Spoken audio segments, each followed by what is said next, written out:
है ना। चलो तो स्टार्ट कर देता हूं मैं।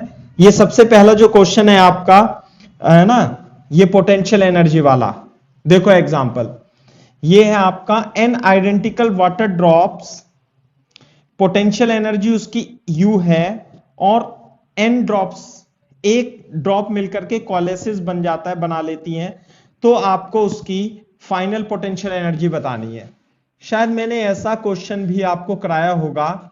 मान लिया ये हमारे पास n ड्रॉप्स हैं, क्लियर है बात, और ये मिलकर के एक बड़ा ड्रॉप बन जाता है, और इसकी रेडियस कितनी है r।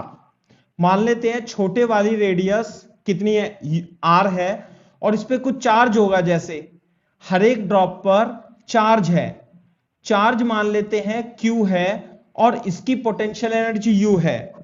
तो इसकी पोटेंशियल एनर्जी कितनी लिखूंगा भाई, ड्रॉप पर यदि चार्ज होता है ऐसे r रेडियस की ड्रॉप पर यदि Q चार्ज है, तो इसकी पोटेंशियल एनर्जी बता सकते हो, पोटेंशियल एनर्जी KQ²/2R होगी एक ड्रॉप की। क्लियर है क्या बात, ऐसे करके। दूसरी बात, इस पे भी चार्ज Q है, इस पे भी Q है, जब आप दो सबको मिलाओगे तो एक बड़ी ड्रॉप बन जाएगी, और उस पर जो चार्ज आएगा वो NQ आ जाएगा। क्लियर है क्या बात। तो जो फाइनल पोटेंशियल एनर्जी होगी वो कितनी होगी, वो KQ² अपॉन उसकी रेडियस हो जाएगी कैपिटल R। तो अब हमें Q' तो हमें पता है कि जो Q' है इस वाली स्फेरिकल शेल पर, बड़ी शेल पर चार्ज कंजर्व रहेगा, तो ये NQ का होल स्क्वायर अपॉन, अब इसका रेडियस हम निकाल लेंगे क्योंकि वॉल्यूम भी कंजर्व रहेगा। तो कैसे निकालेंगे, देखो यहां पर n ड्रॉप्स हैं, तो n ड्रॉप का वॉल्यूम क्या होगा, 4/3πr3, और इसका वॉल्यूम जो होगा वो 4/3πr3 होगा, तो एक कट जाएगा, तो nr³ is equal to capital R³ होगा, और r की वैल्यू r n की पावर 1/3 आ जाएगी। तो यहां पर हम कैपिटल R की जगह r n की पावर 1/3 रख देंगे। थोड़ा सा इसे सिंप्लीफाई करेंगे, थोड़ा सा इसे सिंप्लीफाई करेंगे तो कितना हो जाएगा, ये KN²Q²/2R n की पावर 1/3। अब बोर्ड पे देखो, यहां मैं इसे n² की पावर 1/3 KQ²/2R लिख लेता हूं, और इसे हम इनिशियल पोटेंशियल एनर्जी U लिख सकते हैं, और ये जो क्वांटिटी आएगी 2 - -1/3 ऐसे बन जाएगा ना, n 2 की पावर -1/3, और ये हो जाएगा U, और ये हो जाएगा n 3 दूनी 6 5/3U। तो जो U' है it will be equal to n⁵5/3 into U, answer इसका आ जाएगा। ठीक है, D option is the correct option.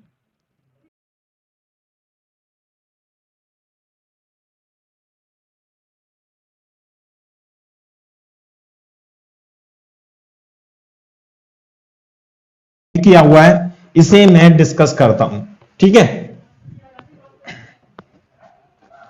हाँ भाई, बोर्ड पे देखो, जैसे क्वेश्चन नंबर 4, पता नहीं नंबर तो आपने दिख नहीं रखा है, ये देखो, इसमें क्या है, आपको डाइपोल, यहां पर एक सर्किल है, और एक सर्किल में यहां छोटा डाइपोल ऐसे रखा हुआ है P, तो आपको इसकी वजह से इलेक्ट्रिक फील्ड निकालनी है। You have to find the electric field at this point. तो ध्यान रखना कि यदि ये डाइपोल P होता है, तो डाइपोल की वजह से यहां पर इलेक्ट्रिक फील्ड जो होती है इस पॉइंट पर, यहां पर, हाँ भाई, कितनी होती है, एक्सियल पोजीशन पर इलेक्ट्रिक फील्ड 2kP/r³ होती है। साथ में अगर जो हम इक्वेटोरियल की बात करें तो यहां पे इलेक्ट्रिक फील्ड इधर की ओर होती है, और Kp/r³ होती है। बात समझ में आई। तो यहां पर जो इलेक्ट्रिक फील्ड होगी, ये point centre of the circle इस डाइपोल के इक्वेटोरियल पर है, तो इलेक्ट्रिक फील्ड E होगी, है ना, मान लेते हैं। और रेडियस कितनी दे रखी है इसकी, R मान लेते हैं रेडियस, तो जो इलेक्ट्रिक फील्ड की वैल्यू होगी वो KP अपॉन R³ होगी, ये बात अलग है। क्लियर है बात? दूसरी बात,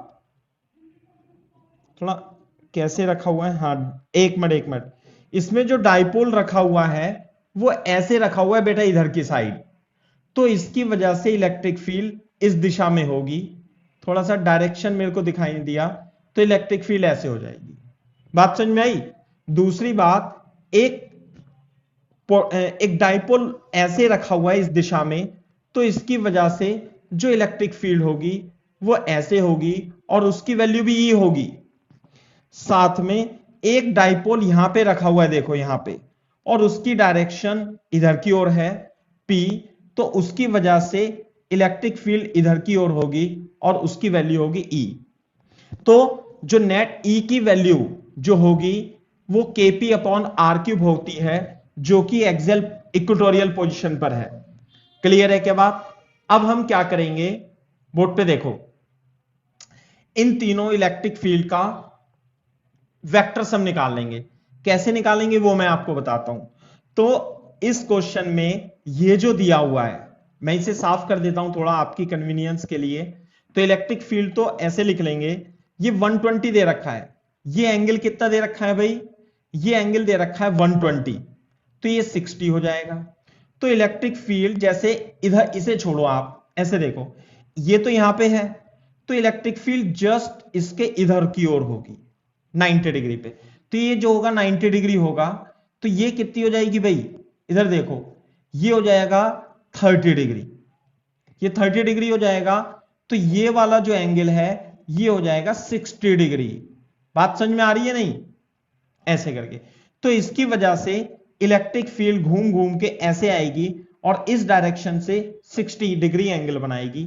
सेम अगर जो हम इसकी बात करें, तो इसकी वजह से इलेक्ट्रिक फील्ड घूम घूम के इधर आएगी। क्लियर है बात? ऐसे, ठीक है। और ये भी क्या होगा 90 डिग्री, ये 30 डिग्री है। बोर्ड पे देखो, जैसे कि अब इसी के लिए ये कितना हो जाएगा, ये 30 डिग्री हो जाएगा और ये 60 डिग्री आएगा, इसके लिए भी एंगल ये, और E, और इसके लिए जो इलेक्ट्रिक फील्ड होगी वो इस डायरेक्शन में आ जाएगी E। तो नेट इलेक्ट्रिक फील्ड कितनी आएगी, एक तो E इसकी वजह से E यहां पर होगी, और इसकी वजह से E इधर की ओर होगी, और इसकी वजह से इलेक्ट्रिक फील्ड ऐसे होगी, और ये दोनों एंगल 60 डिग्री के होंगे। क्लियर है क्या बात? तो इस पॉइंट पर यानी O पर नेट इलेक्ट्रिक फील्ड कितनी आएगी भाई, ये आएगी, ये तो E है ही सही, ये वाली E, और यहां पे है E cos theta plus E cos theta. बात समझ में आई? और इसके ये कंपोनेंट E sin थीटा और इसका ये कंपोनेंट E sin थीटा एक दूसरे को कैंसिल कर देंगे, तो यहां पे जो नेट इलेक्ट्रिक फील्ड आएगी वो इस दिशा में आएगी, और कितनी आएगी, E into 2E cos theta की value 1/2 is equal to 2E, और इलेक्ट्रिक फील्ड की वैल्यू होती है KP अपॉन R³। तो this is the net electric field at this point in this direction.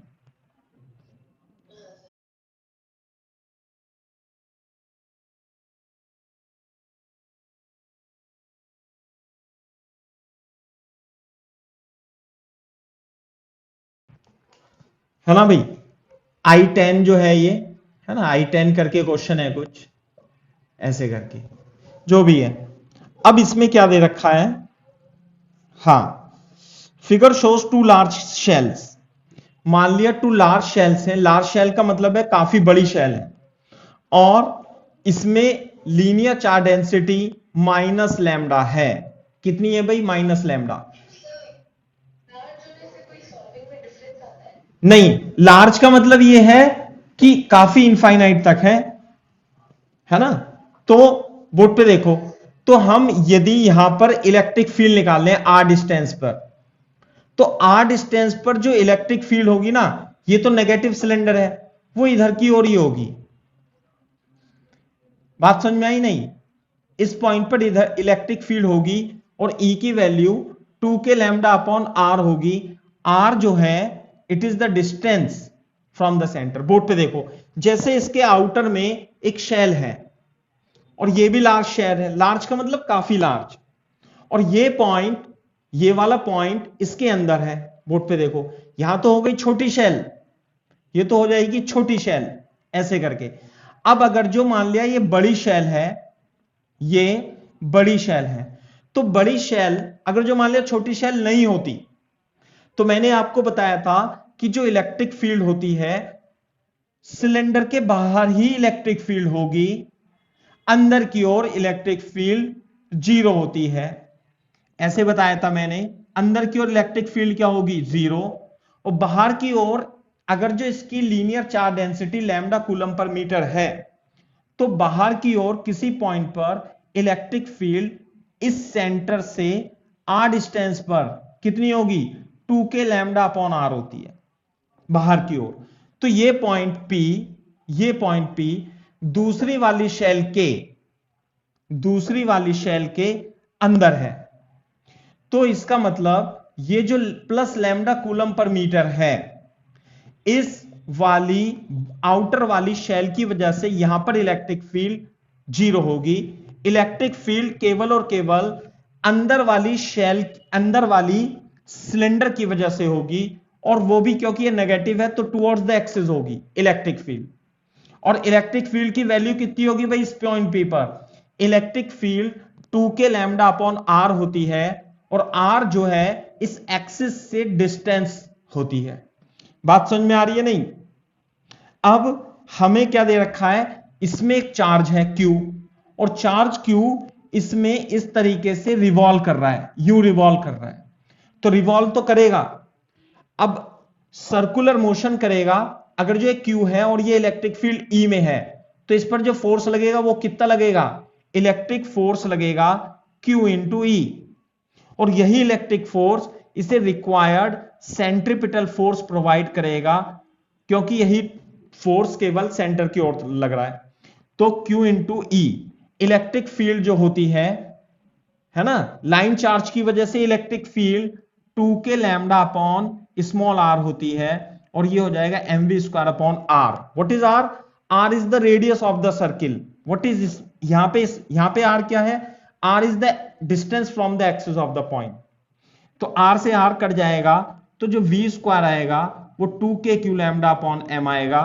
तो जो v की वैल्यू होगी वो k की वैल्यू रख लेंगे 1/4 pi epsilon not q lambda upon m, 2 और कैंसिल हो जाएगा यहां से, q lambda upon 2 pi epsilon not m, ये हमारी speed of the charge particle आ जाएगी, और ये A option is the correct option.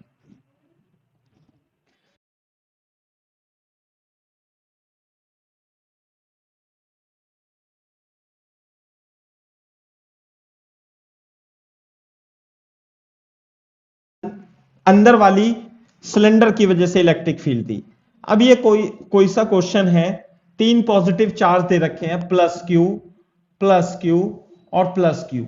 अब इसकी वजह से जो इलेक्ट्रिक फील्ड पैटर्न होगा, अब इसमें से प्लस में से चार्ज जो है वो निकलता है, ऐसे करके जाएगा। अब देखो इसमें तो इस तरीके से जाएगा, ये यूं करके, ऐसे करके रिपल करेगा ना, यूं इलेक्ट्रिक फील्ड यूं जाएगी रिपल करती हुई, ऐसे ऐसे इलेक्ट्रिक फील्ड रिपल करती हुई जाएगी, ऐसे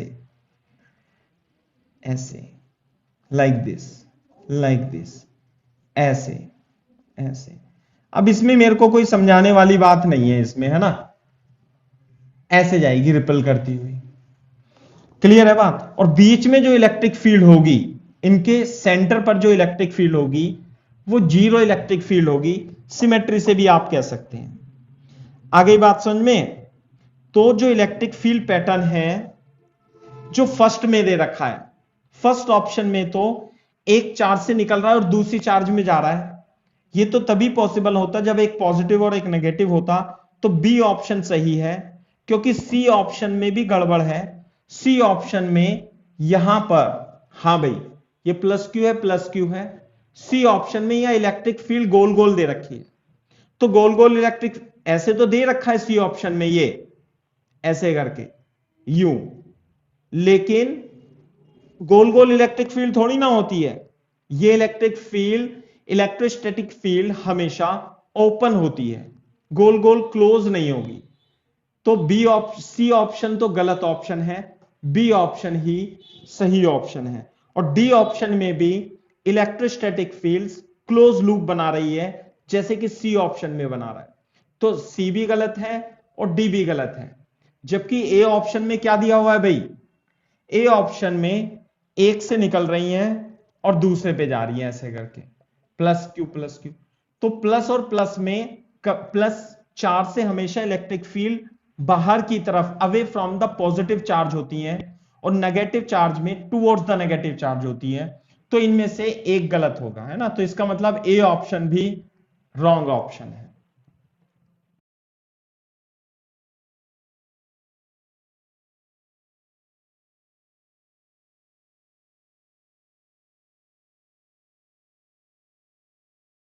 नेक्स्ट क्वेश्चन देखेंगे। 14 वगैरह कुछ इस तरीके से क्वेश्चन है। क्वेश्चन में क्या है कि एक सिलेंड्रिकल क्लोज सरफेस है, तो ऊपर से इलेक्ट्रिक फ्लक्स निकल रही है। तो जो आउटवर्ड फ्लक्स है उसे हम पॉजिटिव साइन के साथ लेते हैं, और आउटवर्ड फ्लक्स इतनी है। जबकि इसमें इलेक्ट्रिक फील्ड अंदर की ओर भी एंटर हो रही है। बात समझ में आई नहीं? तो अंदर की ओर जो इनवर्ड इलेक्ट्रिक फ्लक्स है वो 400 वोल्ट पर मीटर है, और इनवर्ड फ्लक्स को हम नेगेटिव साइन के साथ लेते हैं। यदि किसी वॉल्यूम में से कुछ फ्लक्स, देखो, यदि किसी वॉल्यूम में से कुछ फ्लक्स अंदर की ओर जा रही है और उसमें से कुछ फ्लक्स बाहर की ओर जा रही है, तो नेट आउटवर्ड फ्लक्स जो होगी वो कितनी होगी? 800 बाहर निकलने वाली माइनस अंदर जाने वाली। तो ये नेट फ्लक्स है, और net flux charge enclose divided by epsilon not होगा। तो जो नेट फ्लक्स आएगी, आउटवर्ड फ्लक्स, वो पॉजिटिव आएगी। तो इसका मतलब जो चार्ज इंक्लोज्ड है वो भी पॉजिटिव चार्ज होगा। इसका मतलब इसके अंदर, इस सरफेस के अंदर कुछ ना कुछ पॉजिटिव चार्ज रखा हुआ है। इस क्लोज्ड गॉसियन सरफेस के अंदर some positive charge is there. Okay, तो net positive charge is there enclosed by this Gaussian surface। तो कौन सा ऑप्शन सही है? B option is the correct option.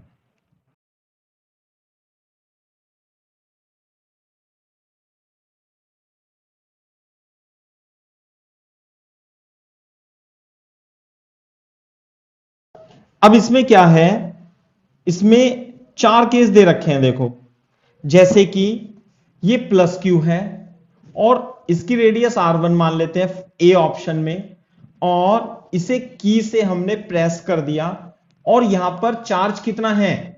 Initial charge तो 0 है। बात समझ में आई? बी को भी मैं हाथों हाथ सॉल्व कर देता हूं। अब की बार चार्ज बड़ी वाली शेल पे है, और यहां पे की दे दी हमने, और इसे एक छोटे वाली शेल से हमने कनेक्ट कर दिया, और इस पे नेक्स्ट चार्ज है 0। क्लियर है क्या बात? तो हमें पोटेंशियल एनर्जी और हीट प्रोड्यूस ऐसा वैसा बताना है।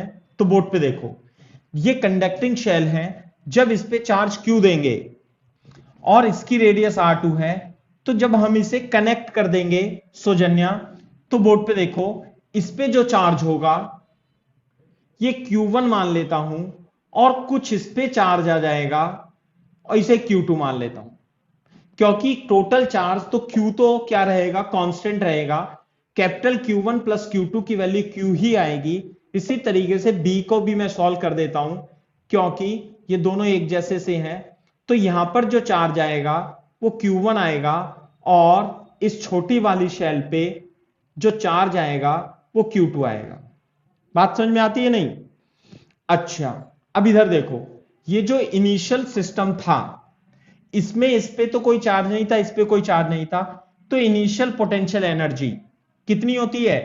के क्यू स्क्वायर अपॉन 2R1 होगी। इस सिस्टम की पोटेंशियल एनर्जी, इस सिस्टम की पोटेंशियल एनर्जी के क्यू स्क्वायर अपॉन 2R1 होगी। बात समझ में आ रही है नहीं? ऐसे करके के क्यू स्क्वायर अपॉन 2R1 के इक्वल होगी, है ना।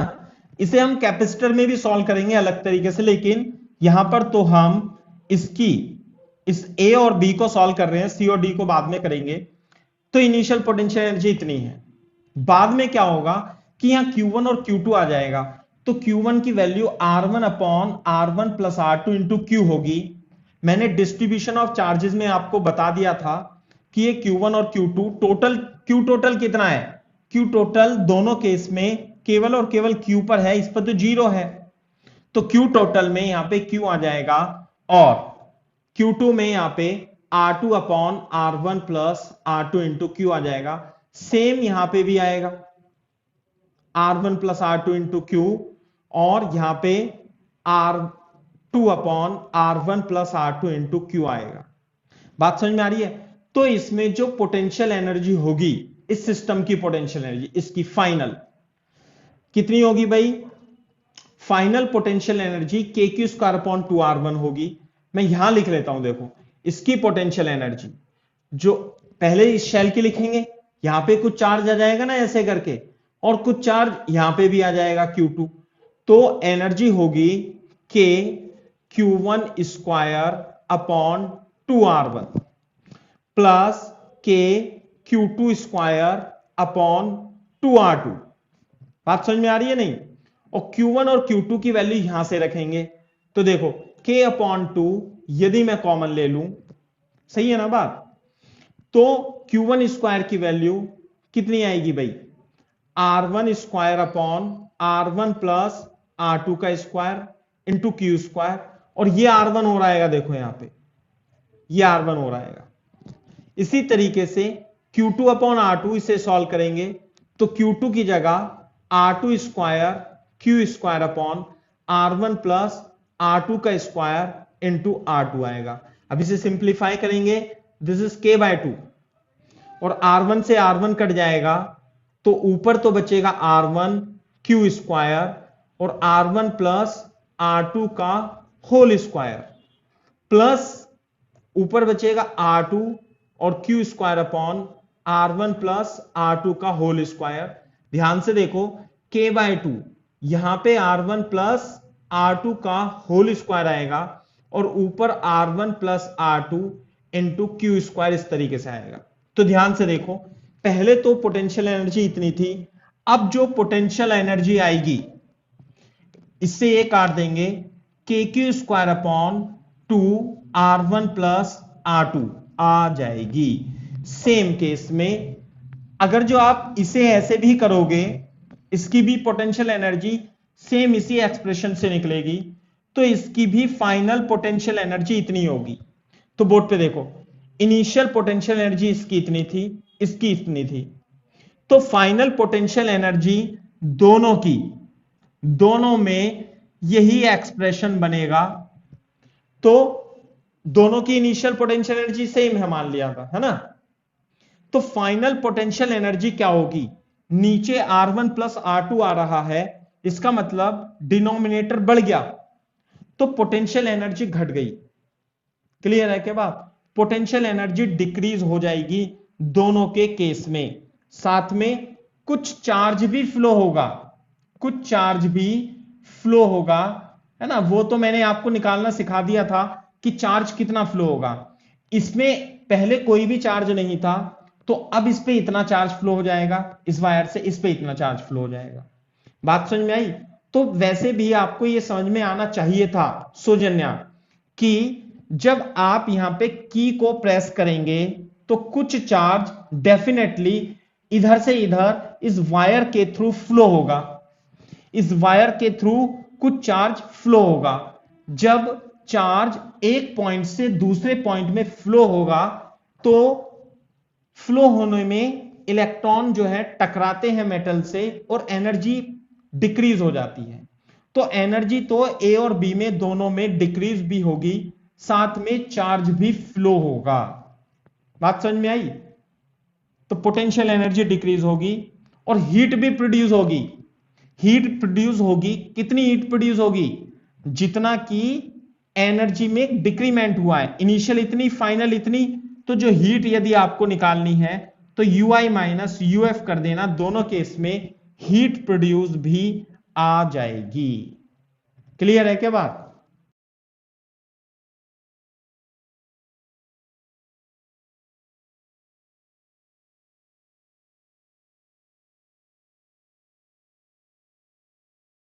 सीओडी में कॉन्सेंट्रिक शेल है, बोर्ड पे देखो। जैसे सी की बात करें, यहां पे प्लस प्लस चार्ज है ना, और यहां पे कोई भी चार्ज नहीं है, साथ में यहां पे की है। अब ध्यान से देखो, मैंने आपको बताया था कि जब, अच्छा इनिशियल इसकी R1 मान लू, इसकी R2 मान लू, दी तो नहीं है लेकिन R2 is greater than R1 होगी, बिल्कुल सही बात है। तो बोर्ड पे देखो, तो जो इनिशियल पोटेंशियल एनर्जी होगी वो KQ²/2R1 होगी, इसे कैपिटल Q लिख देता हूं। अब जब आप इस की को प्रेस करोगे तो मैंने आपको यह भी कॉन्सेप्ट बताया था कि सारा का सारा चार्ज आउटर वाली शेल पर आ जाएगा, सारा चार्ज फ्लो होकर के, चार्ज फ्लो होगा और कहां पे आ जाएगा, आउटर वाली शेल पे आ जाएगा। इसका मतलब चार्ज तो फ्लो होगा, है ना, ऑप्शन आप चेक कर लेना। और final potential energy, charge total Q का Q ही रहेगा और 2R2 हो जाएगी। तो फाइनल पोटेंशियल एनर्जी लेस होगी इनिशियल से, तो लॉस ऑफ एनर्जी भी होगी, हीट लॉस होगा, हीट लॉस होगा।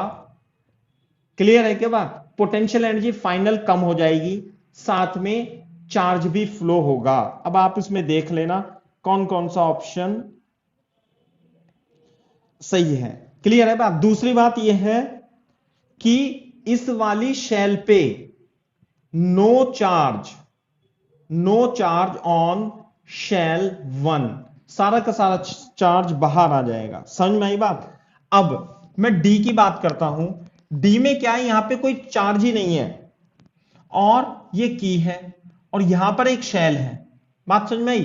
तो सारा का सारा चार्ज, यदि आप की को बंद भी कर दोगे, की को बंद भी कर दोगे तो भी चार्ज बाहर ही रहेगा। जैसे कि आपने बंद कर दी, सारा चार्ज क्या रहेगा, अब भी सारा चार्ज बाहर पे ही रहेगा, जहां था चार्ज वहीं पे रहेगा।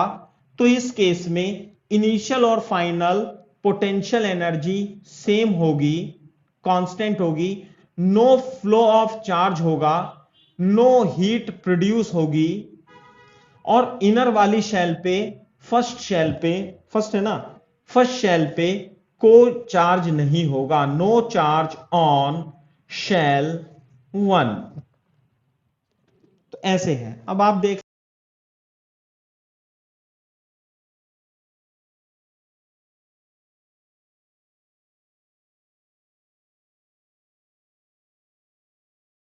अच्छा अब ये क्वेश्चन नंबर 2 है, एक्सरसाइज 2 का होगा मेरे ख्याल से। अब इसमें एक ये इस तरीके से स्टार है ना भाई। तो सबसे पहले इसकी जो इक्विलेटरल साइड है वो कितनी है, 10 है। तो यहां देखो ध्यान से, तो इसका जो बीच में सेंटर होगा, पहले मैं उसकी डिस्टेंस आपसे निकाल देता हूं, ये रहा। तो ये 10 सेंटीमीटर है, बोर्ड पे देखो, ये 30 डिग्री होगा, इसे R मान लेता हूं। ये है 10 सेंटीमीटर, तो ये है 5 सेंटीमीटर। तो मैं cos 30 लगा दूंगा, cos 30 बेस अपॉन हाइपोटेनियस, तो R की वैल्यू 10/√3 हो जाएगी। क्लियर है क्या बात? तो ये आ गया एक, तो ये निकाल लेना।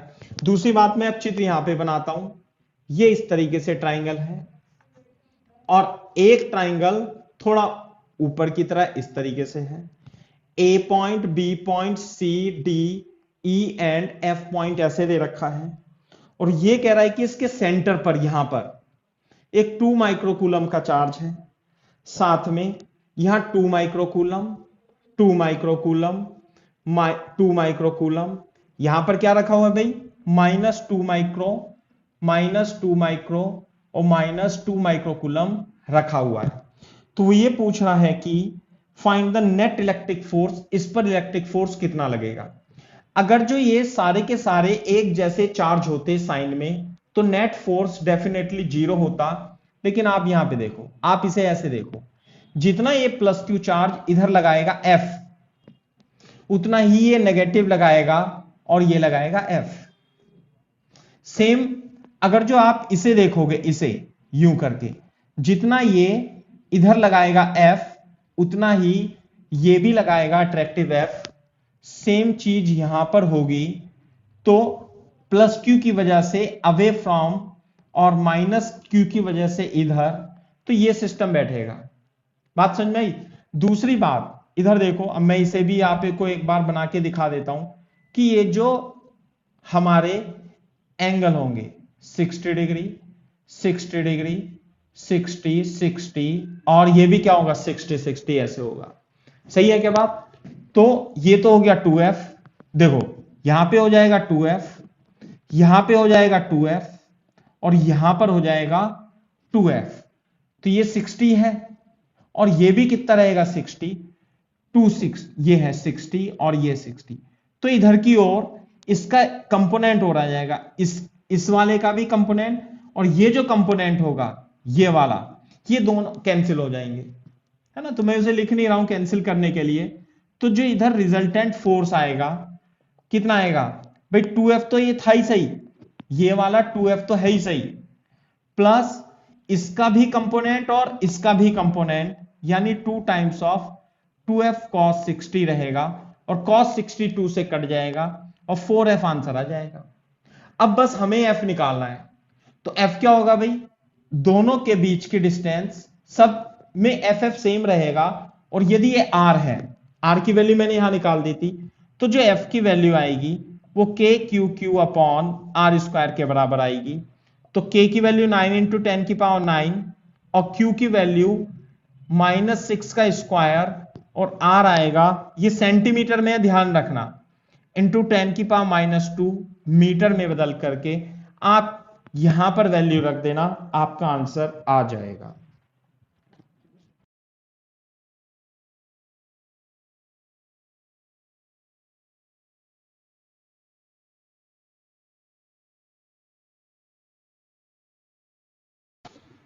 ओके, अब देखो क्वेश्चन नंबर 9 है इस तरीके से।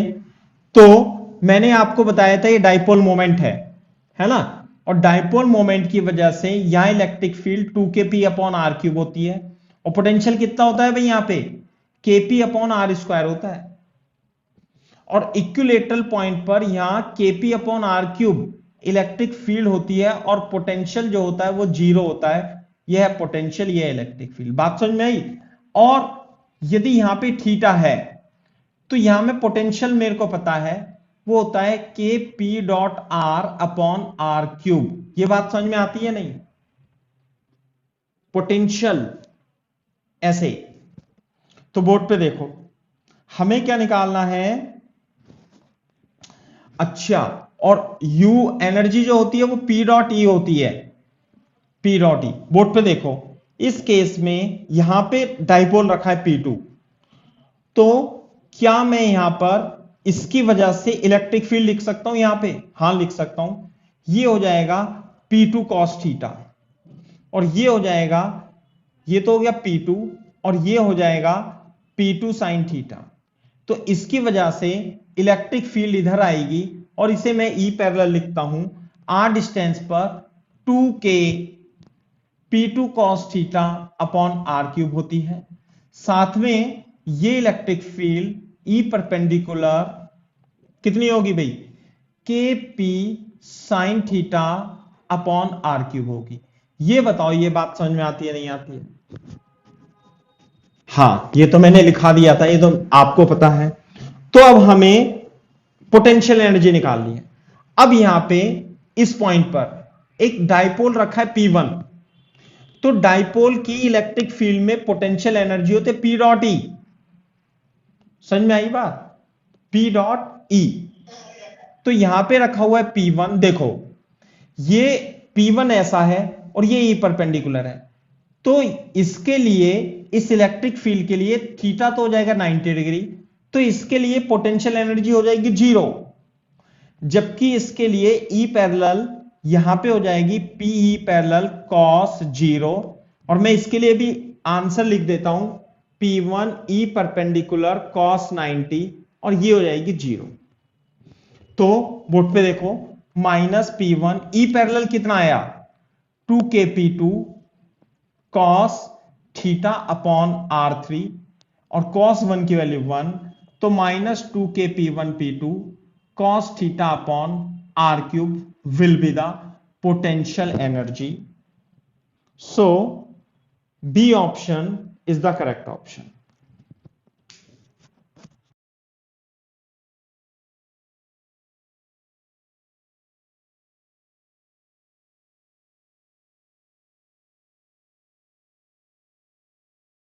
क्वेश्चन नंबर 2 ऐसे करके कुछ जो भी है, और ये कंडक्टर है और यहां रखा है डाइपोल.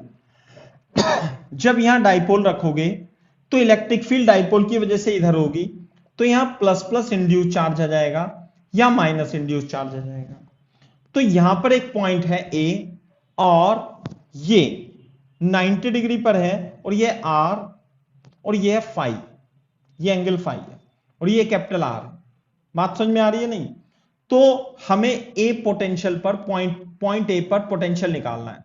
तो बोर्ड पे ध्यान पे देखो, ये मान लिया सेंटर है, समझे ना? तो ये डाइपोल है, इलेक्ट्रिक डाइपोल, बोलो. तो ये पूरा कंडक्टर है, एक कंडक्टर एक पोटेंशियल है ना. तो मैं सेंटर पर पोटेंशियल निकाल लूंगा. यदि ये डिस्टेंस r है तो ये डिस्टेंस मान लेते हैं ये x है, तो cos फाई लगाएंगे. cos phi is equal to base upon x, तो x is equal to r upon cos phi आ जाएगा. तो इस सेंटर पर पोटेंशियल, ये जो चार्ज इंड्यूस है, यानी कि प्लस और माइनस मिला के टोटल चार्ज इंड्यूस होता है 0. तो जो सेंटर पर पोटेंशियल यदि आप लिखोगे तो एक तो Q इंड्यूस की वजह से कितना लिखोगे, K induce divided by R, plus potential कितना होता है भाई, अरे यदि ये P है तो R डिस्टेंस पे potential KP upon R square होता है पोटेंशियल, ध्यान रखना. और electric field 2kp upon r³ होती है एक्सियल पोजीशन पर. तो इस P की वजह से जो पोटेंशियल आएगा वो kp अपॉन x स्क्वायर आएगा. लेकिन Q इंड्यूस तो 0 है, क्योंकि जितना प्लस है उतना माइनस, तो टोटल चार्ज यहां पर 0 ही रहेगा. तो पोटेंशियल सेंटर पर kp अपॉन x की जगह r अपॉन cos फाई रख लेंगे, तो kp cos square phi upon r square आ जाएगा. साथ में जो सेंटर पर पोटेंशियल है वही a पर भी पोटेंशियल होगा, क्योंकि एक कंडक्टर है. समझ में आई बात? कंडक्टर के किसी भी पॉइंट पर पोटेंशियल सेम ही होता है. तो B option is the correct option.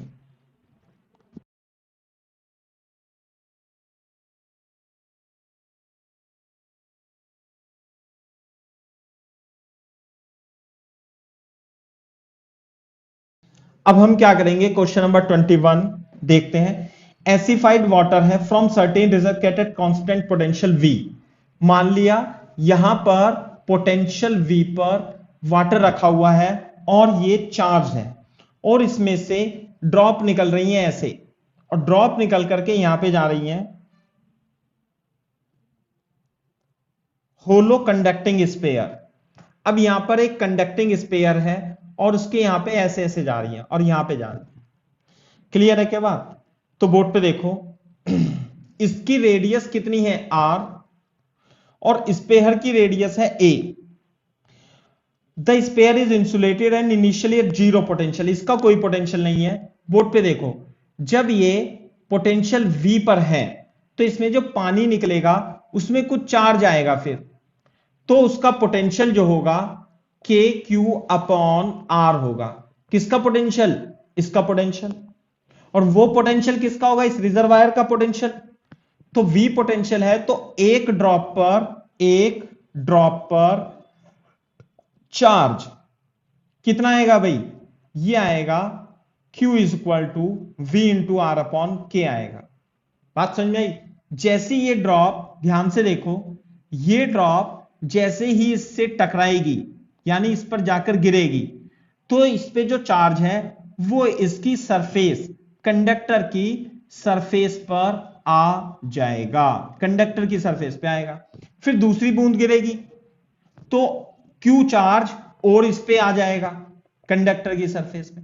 ऐसे ऐसे करके बूंद गिरती जाएंगी, इसमें से ड्रॉप्स गिरती जाएंगी, तो इसमें पानी का लेवल बढ़ता जाएगा और इस पे चार्ज आता जाएगा।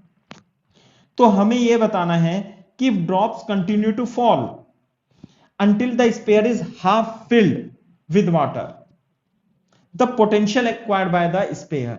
तो इस पे कितना पोटेंशियल आ जाएगा, बात समझे। तो यदि ये स्पेयर आधा भर गया तो इसका मतलब कुछ चार्ज आ गया होगा, इस पे बहुत सारा चार्ज आ गया होगा, Q Q, 1 Q, 2 Q, 3 Q, 4 Q, 5 Q.